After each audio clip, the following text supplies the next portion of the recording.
Hello everybody.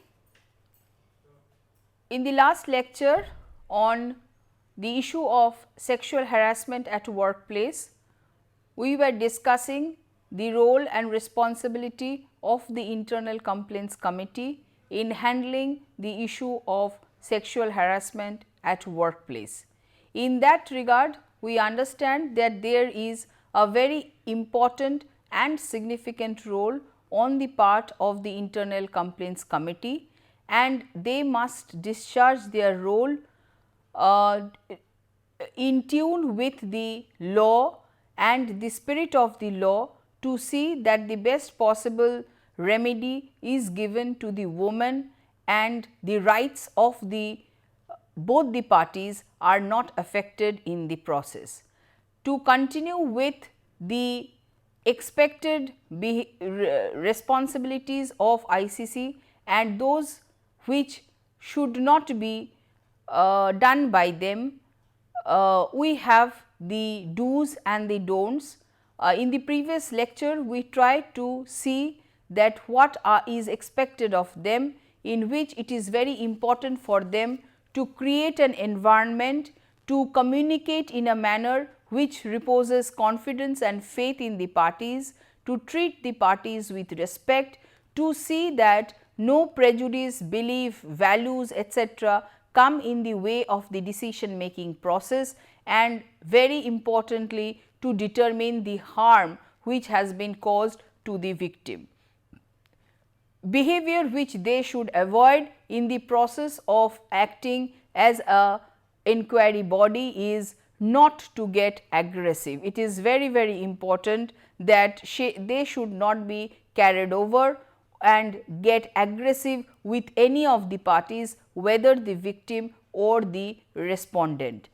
It is equally important that they must have utmost empathy and consideration for the condition of the victim, and therefore, to ask the victim repeatedly with regard to the act of sexual harassment and insist on depicting it with all the detailed details in terms of graphical details of the sexual harassment should be discouraged, and it should be something which should not be allowed because if there is a repeated reminder in this regard, many times it creates a further trauma for the victim.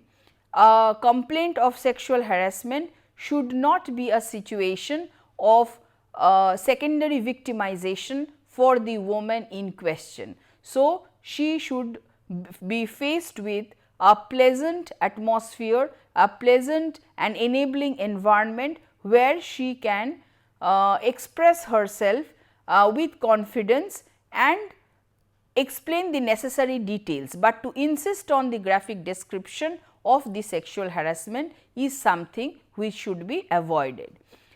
Repeated interruptions of the statements, when the parties are making statements, repeated interruptions in such statements should also be avoided.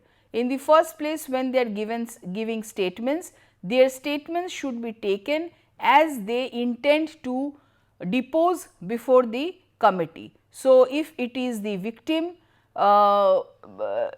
speaking about her complaint, or if it is the respondent refuting the allegations which has been levelled against him, in both the situations the committee must show patience and must give adequate time to the parties to narrate the entire incident or incidences which constitute the complaint or which are important to explain for the purpose of refuting the complaint, and there must be as less interruptions as possible in the process.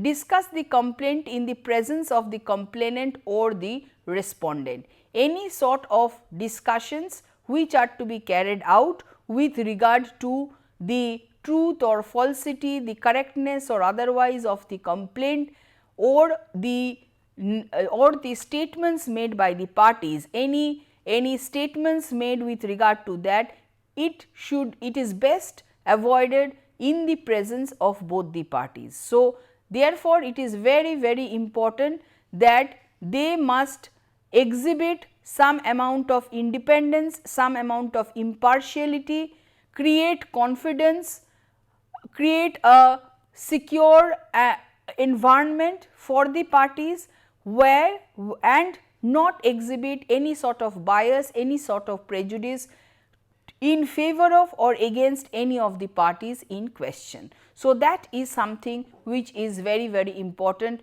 on the part of the Internal Complaints Committee.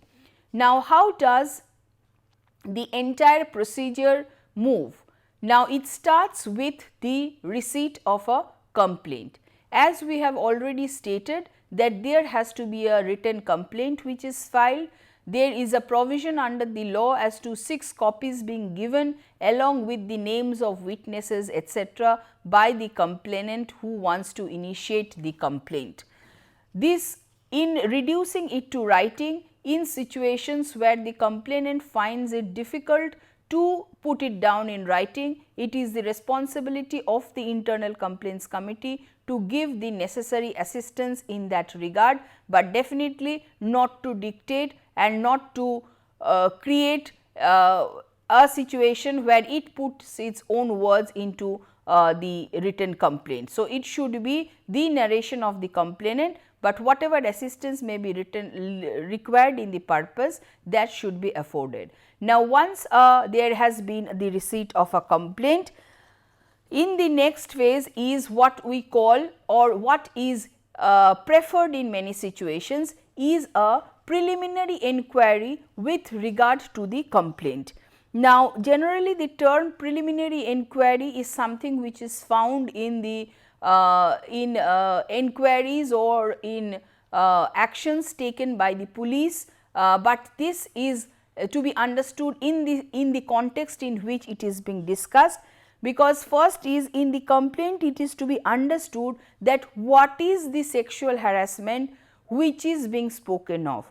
Does it prima facie amount to an act of sexual harassment? Because many times it may be a general behavior, a rude behavior, an aggressive talking of a male employee which may be misinterpreted by the other party, not intentionally but mistakenly, as being a case of sexual harassment. So, when such a complaint comes before the committee, it is for the committee to understand that whether a case prima facie of sexual harassment is made out, and therefore, whether the complaint comes within the purview of the 2013 Act and therefore, within their jurisdiction.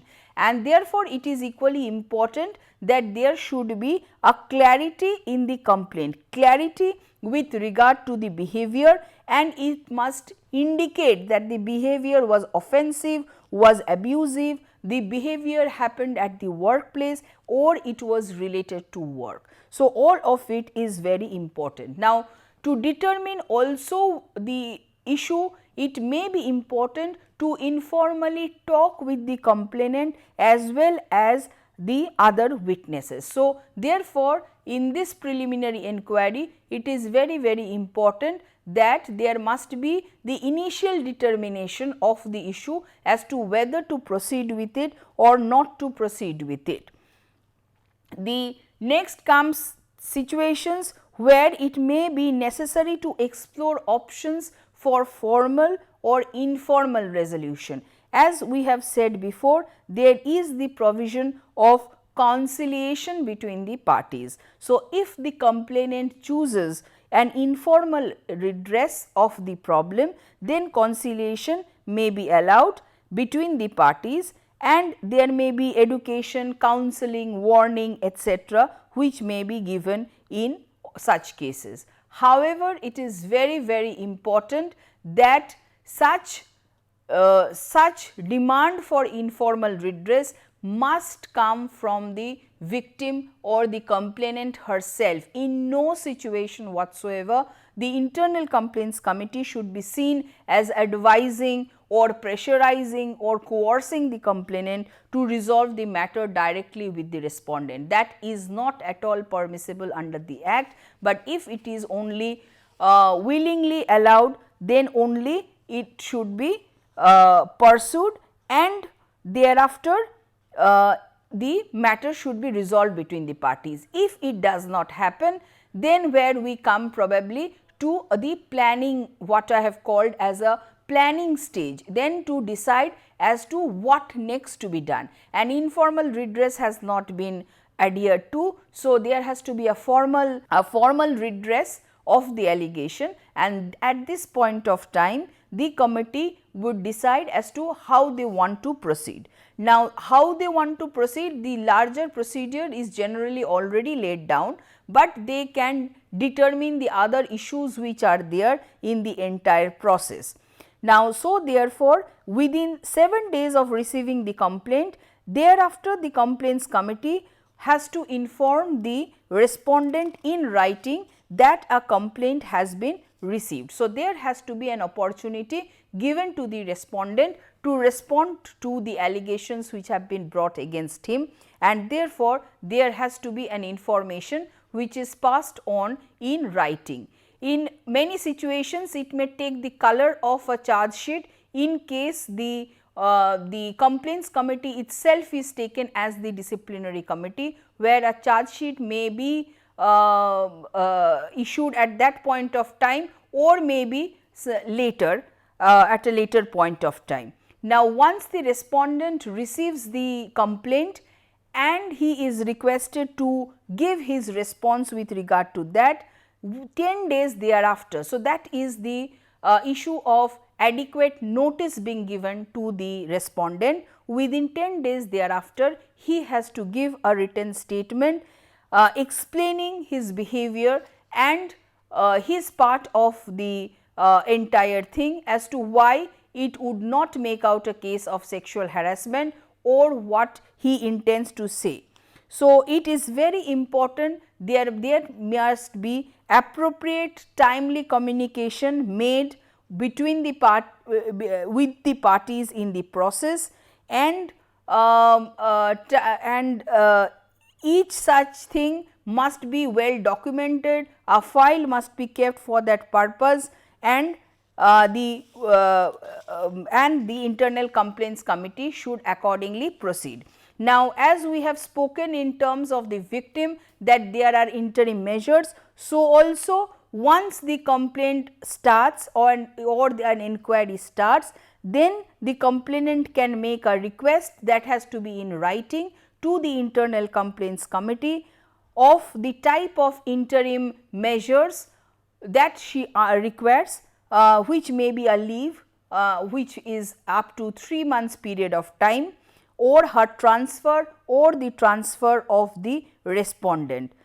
So, therefore, it would be the responsibility of the complaints committee to ensure that such interim measures are given to her, and even if there is no such written request, in a particular case, if the complaints committee feels that there are certain threats, there is a situation of coercion or duress or intimidation, etc.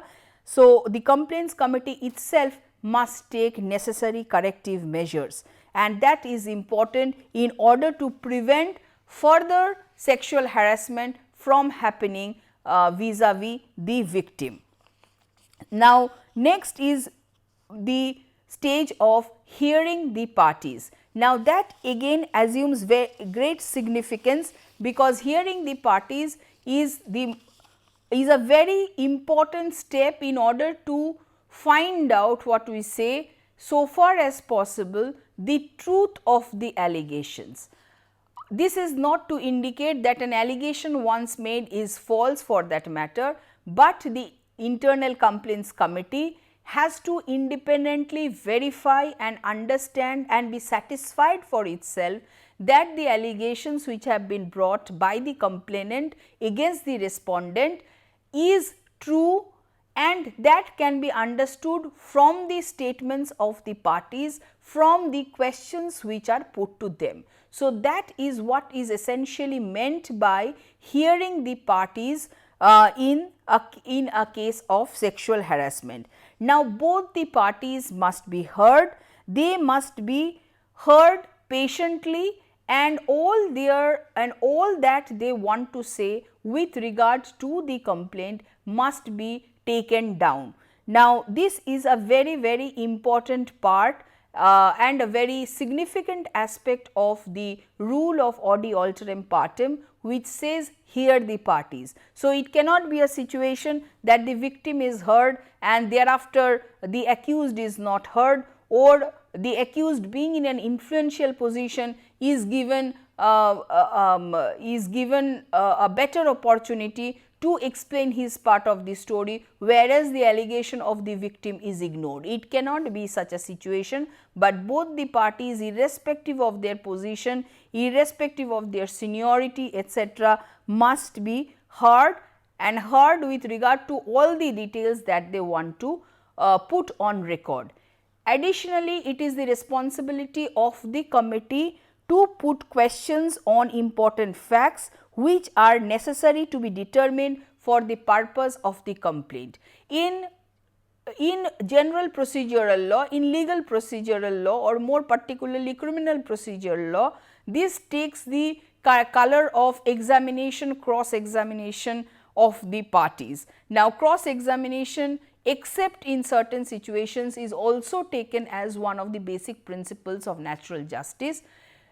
Avoiding the term cross examination, here we can say that the internal complaints committee must see that they must put appropriate questions to each of the parties. Now, in the process of the answers being given, if there are major inconsistencies, major flaws which are noticed in the process, it is the responsibility of the internal committee to take record of that, to ask the party with regard to such inconsistencies and ask for necessary explanations in this regard.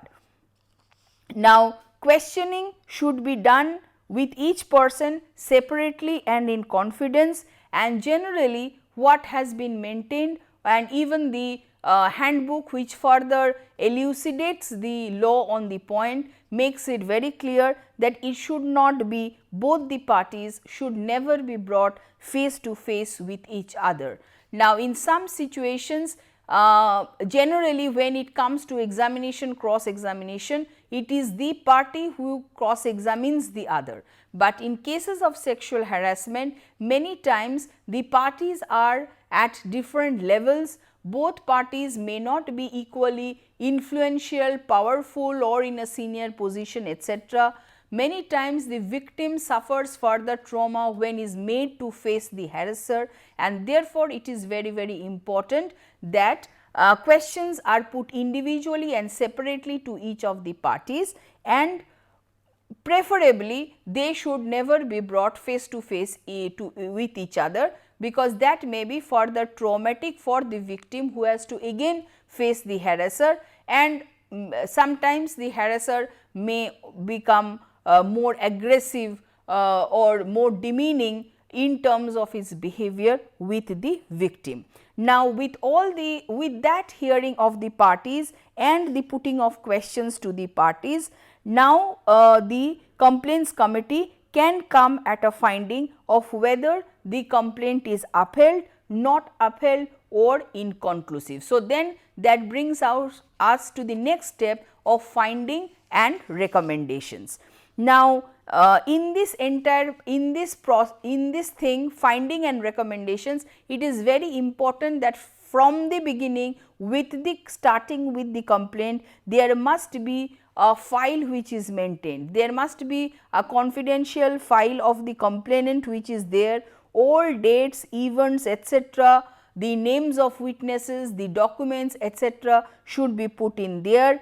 There should be any documents given by the other party should also be filed there. The statements of the parties, their responses to individual questions, all should be put together, and then when all of it is put together, it should be thoroughly studied and analyzed. Now, once it is the entire thing is seen based on the statement of the complainant, her supporting witnesses, the documents which she has submitted, the statement of the respondent, his supporting witnesses, the documents that he has submitted, when all is seen, then the complaints committee can come to a proper finding.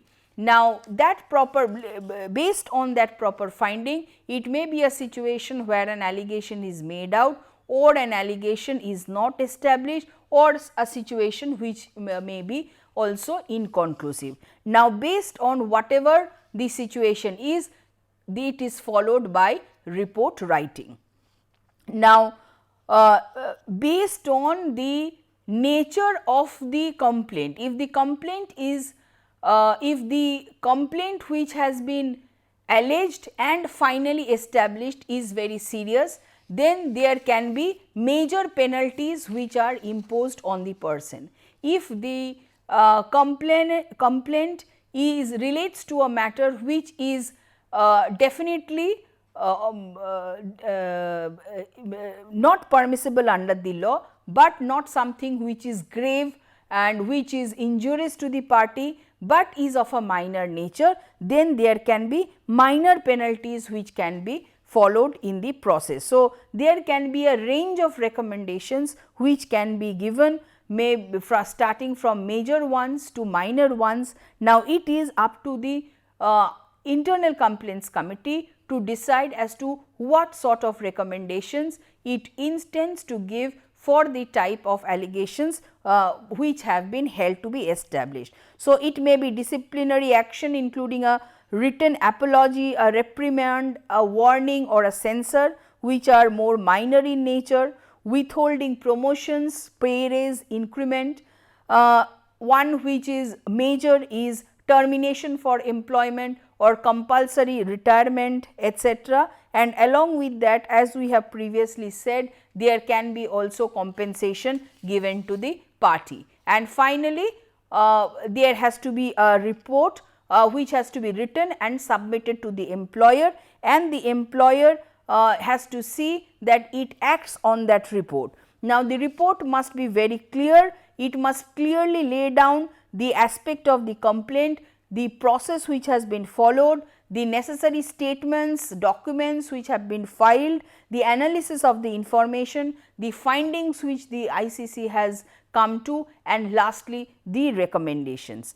Now, there is a fixed timeline in this entire regard, and an inquiry must be completed within 90 days and a final report submitted to the employer or district officer. District officer, where it relates to, is the LCC or the local complaints committee within 10 days thereafter. So, it is a time bound inquiry which has to be conducted within 3 months or 90 days since the time the complaint has been lodged. Within 90 days the entire complaint has to be inquired into and a report submitted to the employer. Now, there is an obligation on the employer or the district officer in terms of acting on the complaint, because many times previously it has been seen that in spite of the appropriate authority acting on it,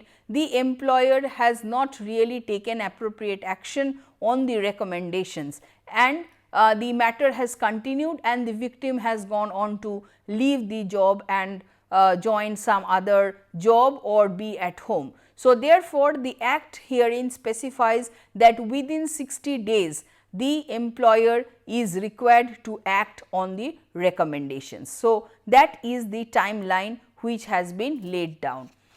And lastly, whether the act imposes any duties on the employer.